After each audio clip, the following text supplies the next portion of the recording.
Now, let's get specific here about qualifying. There are three things that are happening at the same time. First, and I've said this many different times, but let's dig deeper here. We'll talk about identifying needs.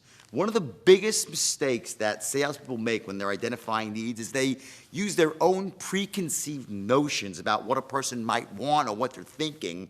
They don't actually let the person talk and tell them what they want, what they need. Now, in fact, I've made this mistake myself. Let me tell you a story here. I got called, okay, I got an opportunity to train at a very, very big company here. I got the call and they wanted to interview me first, which is not that common for me. Typically, I just get booked, right? This is a very big Fortune 500 company.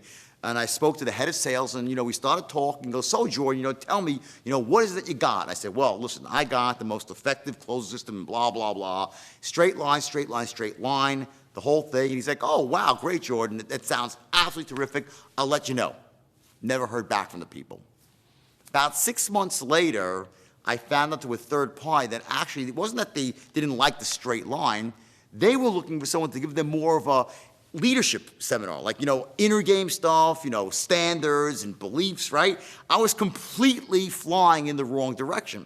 What I should have done was I should have said, well, listen, give me an idea. Tell me exactly what it is you're looking for. I have so many different strategies I teach, different ways of teaching it. Tell me what it is you're looking for. There was 3 or 4 different things. Tell me, number one, first, your outcome. What would be the most important outcome for you? And then put it back on the prospect and let him tell you what he needs. See, if you actually empower someone to tell you what it is they need, they'll give you the keys to the kingdom. They'll essentially give you what it takes to close them.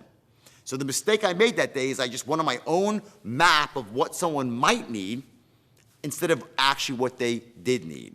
And the way I would have found that out was by asking the right questions. So that's the number one. Remember, identify those needs, and the way you do that is by asking questions. Remember, salespeople have to be amazing listeners and amazing question askers. We have 2 ears and 1 mouth, right? I'm doing an awful lot of talking right now because it's a training exercise. But if I was selling you anything, trust me, I'd be doing a lot more listening and you'd be doing the talking. Because that's how I find out what it is you need. And then once I do have the information I need, what do? Boom, I tailor my presentation. I essentially laser guide it to exactly fill that need in a very elegant way, and then you look at me like, damn, like this guy really knows, wow, he's on the ball. You get it? That's the higher level of prospecting. So again, the first key of prospecting is to find out what their needs are and, of course, what their whys are as well.